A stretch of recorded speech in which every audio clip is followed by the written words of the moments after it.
Hey, Hey, how you doing? I'm really good. How are you? I'm good, very good, thank you.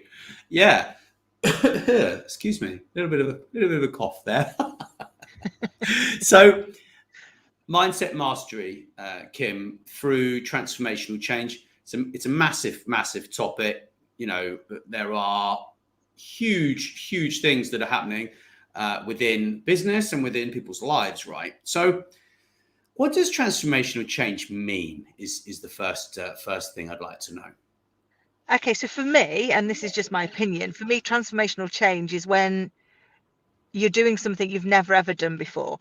So you're really needing to not just slightly evolve, but it's really changing things up. So I've gone in and done transformational change for organizations for about 15 years, and that's normally when something's really gone wrong.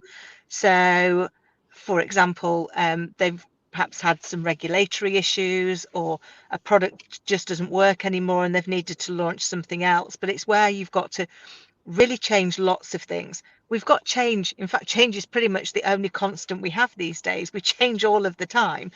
But I think for me, in organizations, what you find is that at any one point, they're in three states. They're either in run, grow, or transform. So run is where they just need to keep going. Grow is where things are going well, but they want to really exponentially increase the amount of income that they're generating from that particular product. And transform is when something's no longer working and needs to change for you to decide whether or not it's going to fall into run or grow.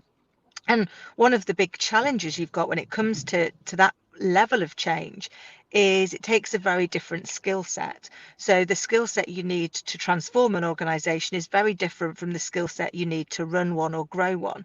And very often what happens is inadvertently organizations lose really good talent because they're in an area where they need to transform, but the person themselves is great at run or grow.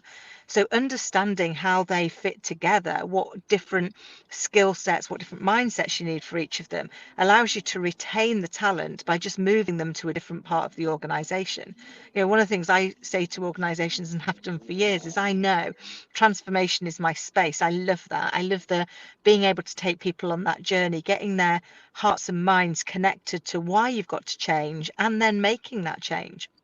And one of the things that I do all the time, I know I've done it with you loads, and I hate me doing this, but for anybody that's watching, is to say, like, do me a favor, just quickly cross your arms and now uncross them and recross them the other way. How does it feel?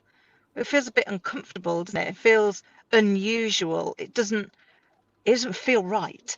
And that's basically what change does. It doesn't mean to say you can't do it. It just means that it's going to feel a little bit uncomfortable for a period. But helping people know that that's okay, that that's actually what you expect, it's accepted, then allows people to move with that journey. And the thing is, we all go through the change curve. Even if we're somebody who does change for a living, like I do, you still go through the change curve. It's just you often go through it a little bit faster.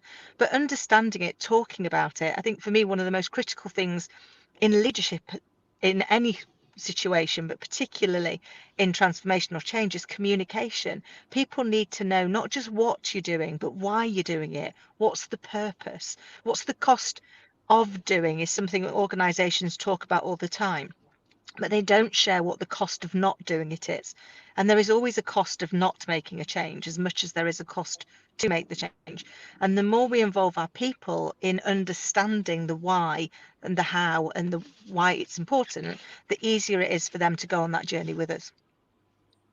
Yeah, I got it. It can be very difficult to master one's mindset within those changes, right? Because it's kind of like uncharted territory, isn't it? And it's much like your daughter going into a new school, into big school, or in a kid going to university for the first day, or it's a nerve-wracking experience, but like having the right support around the organization and around its people is like crucial, right? Yeah, and it's a great point. I mean, the other thing is we are all human beings and life is happening to us. And funnily enough, life doesn't wait and go, oh, well, she's already got a lot going on right now, so I'm just going to hold this little plot twist back until there's a convenient moment for her or for him or, for whomever. It doesn't. We often find when when we're already think we can't take any more, life chucks us another plot twist for us to deal with, or something else that's going to pull our emotions, and we have to be able to roll with that and go, it's okay to be human. We sometimes forget that we're human beings first, and the same is true of our leaders. So our leaders are human beings too, and we think that because they're leaders, then they should be able to do all of these things. They should be able to leave their home life at home. But you can't do that. If you want to be an authentic leader, you have to bring your whole self. And our emotional brain won't turn itself off and go, oh, it's okay, I'll worry about that at 6:30 when I'm on the commute home. It will worry about it now. As we head into September, for some people, they've already started to go back to school, or they're getting ready to go to university, they're starting college, or for some of us, that was all coming in the next week. And we have all of those concerns that we're dealing with as well. So not just about our business and where our organization's going, how our people are doing, whether or not we're delivering what our customers are looking for, how we pull all of that together. We're also thinking about what's impacting us as human beings, what's impacting our families. What worries and concerns have we got? And actually, how do you cover those? And it's funny, I've learned so much more about leadership since becoming a mum than I ever did before becoming a mum. So my greatest apologies to all the people that I led in the 25 years prior to having Scarlett. I feel I could come back and do a much better job now, because you kind of look at it, and today's a great example. It's a last weekend before she starts big school, so we've been getting a uniform ready and getting her set up, and she's only 4.5, and she understands that there's a monumental change, but she doesn't really understand what that is. And so our job is obviously to make sure that she feels safe and protected and supported, and that there's nothing to be afraid of, and that it's a real positive. And you're putting all of that out there. You do all of that support and being there for her, because that's my job as her mum, and with my ex-husband as her dad, and her stepmom. We've been doing all of that because it's really important. But equally, simultaneous to that, you're then thinking, as a mum, I'm like, has she got to be ready for big school already? It only seems like 2 seconds since I had her, and where's that time gone? And she's not a baby anymore. So I'm dealing with all of that emotion of that change for me as a mum. And that reminded me of what it felt like as a leader when you're leading people through change. You're trying to be there for them, you're trying to be strong for them, and to make sure that they've got a safe hand holding their hand and managing them across the change, and that you're taking them on that journey and you're keeping them safe. But at the same time, you are a human being dealing with your emotion about the change, because you're having to lead the change, but you're also having to go through the change. And you've got that mixing pot of emotions that you're trying to deal with. And sometimes we just have to be a little bit kinder to ourselves and go, it's okay to have this myriad of emotions, because I am a human being first and my job second, not the other way around. And I think sometimes we forget to give people permission to share that. Yeah, very much so. So, you've talked a bit about what the common problems are that people face when they're trying to make big changes in their life. Have you got any other sort of, what are the real kind of major common problems? I mean, obviously they're scared and things like that, but over and above that.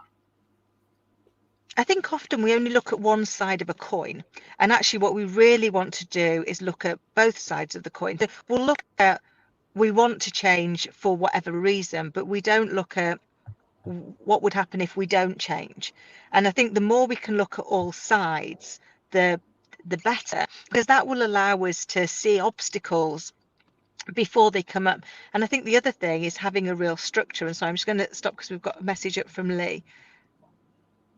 Oh wow, I can imagine that must be really hard, the final 2 years. I mean, I Yeah. dread to think, Lee, what you're going through, because I'm already stressing about her starting at like primary school. So I'm feeling your pain. That must be like even more of one of those where we want to do it for them, don't we? We want to make it really easy and take away their pain.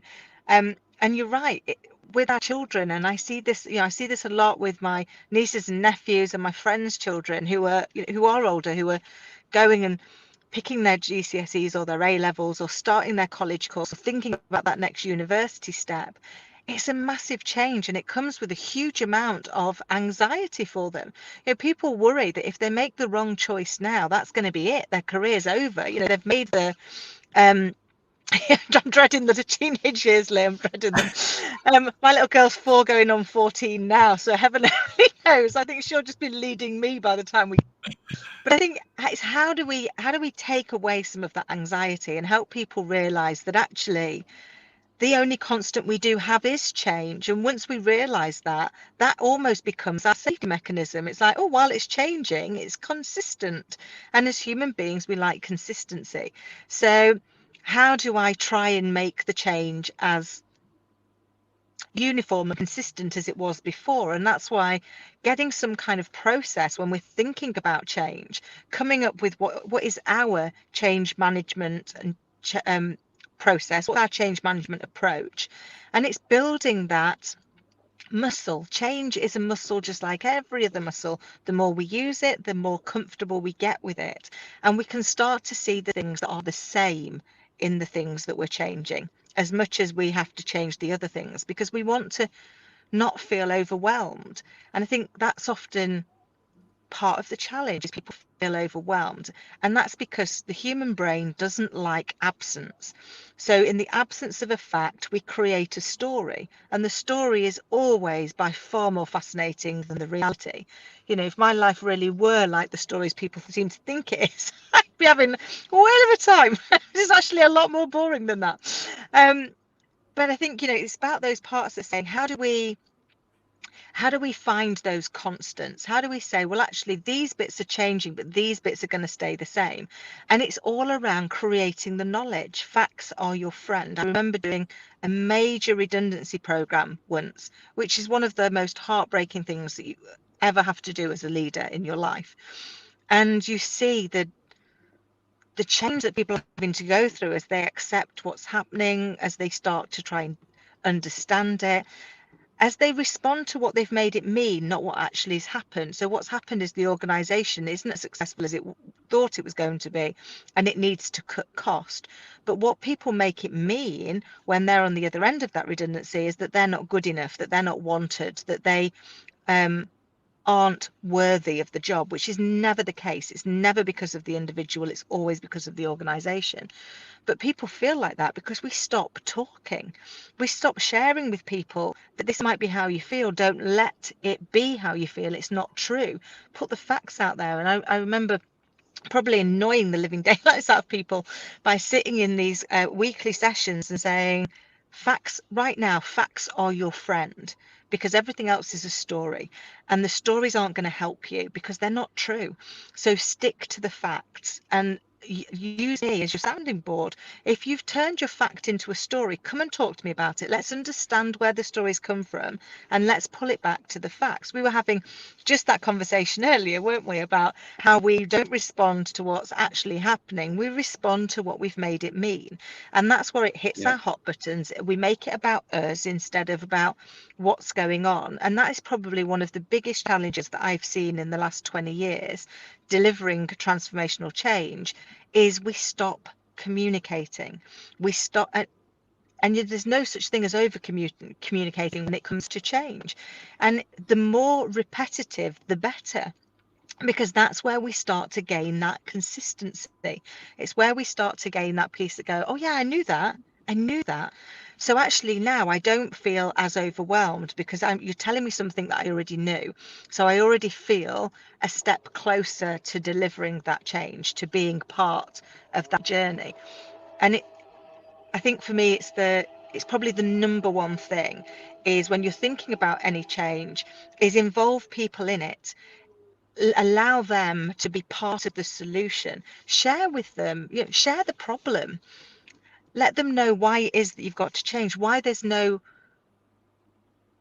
there's no going back, why the status quo, the doing nothing, isn't acceptable. So, if I do nothing, then we're going to close down. We're not going to be here. The organisation is going to cease to exist. So clearly we can't do nothing. So we have to do something. Here's a suggestion, but share with me yours. What would you do? What opportunities can you see for us to evolve, for us to change? Because if people feel part of what's happening, then they're more accepting of it, because actually they also are able to start finding those opportunities. And as we've said in previous shows, that the subconscious brain is the happiest little helper. If you think about all the people in your organization, if you share the problem with them, you've now got all of their happy little helpers looking for opportunities to solve the problem, because they know that there's a problem to be solved. And I think it's down to that piece. It's probably been one of the biggest challenges for leaders, is to get comfortable with not being the one that knows all of the answers. And maybe that's kind of how I built my career. I mean, I do joke that I made a career out of asking dim girl questions. One of my key skills is asking dim girl questions, as I'm sure everybody that knows me will know. But it was asking those quick questions like, can I just ask why we do that? Because I don't really understand, and I want to know. I'm seeking always to understand, so that I can hopefully add some value. But in doing so, what I inadvertently did was invite people to be part of the solution, to share with them what the problem was and say, okay, so how do we think we're going to make this work? How would you tackle it? And then we come up with ideas, and that they're not going to work, share with them why they're not going to work, and ask for them to help you find a way around that obstacle. There's that great book that we both read that was by, I think, Chris Voss, wasn't it, which was Never Split the Difference, which is always talking about including people in what's happening. I mean, he was doing hostage negotiation, but actually was always including the people who'd taken the person hostage in the solution. So how do you see me making this work? How might I overcome that part? But the more open we can be to those discussions, those debates, and the more that we go into it with a mindset of seeking to understand, being open-minded, being open to somebody else's solution being significantly better than yours, is actually really liberating. Because as the leader, you don't need to know the answers. You need to be able to ask the right questions that invoke the answers. And then you surround yourself with people who are significantly better than you in all of the things that you are lacking in. But that can feel very uncomfortable when you go and create a team that's better than you. It can feel a little bit like, what value do I add? Well, you add the value of, one, first spotting that these people are exceptional, and as a result of that, the organisation is going to be even better, and that you become the most gifted at asking the right questions to trigger them creating the right solution, and collectively you're stronger. Yeah, well, you've shared some massive value there. Lee's really enjoyed this as well, and super interesting conversation, really. And yeah, I mean, I think just to kind of wrap up, because I know you need to pop out to the hairdresser. You need to get out of the car park that I'm sat in and cross the road to the hairdressers. Yeah. Well, you've got 7 minutes, haven't you? I've got plenty of time. I've got plenty of time. I apologise to everybody who's got to see me with really rubbish hair now, and then I'll have nice hair later on. Your hair does not look rubbish. Thank you, Lee. We appreciate you dropping by, buddy. But no, I think absolutely, I agree with what Lee says about ego. And the thing is that, making these things mean certain things is the biggest failing that we have, because we sort of jump into this confrontational mindset, don't we? And that's like just a massive mistake, when we should just sit back and just say, well, and get used to, see, he says your hair looks great. Thank you. Bless you. Thank you very much. Who is this Awan chap? He says, you're looking so smart and sweet. Well, that's very nice. Thank you for that. So, yeah, I know, my hair looks good today, yeah? You're looking slick. But no, I think you're right. I mean, our emotional brain responds 24 times faster, which is why we respond to what we make it mean, not what's actually happening. So giving ourselves a moment to take a step back and go, okay, why am I getting that emotion? What's actually happened? Which part of this is fact and which part of it is emotion? So taking those steps back, having that process.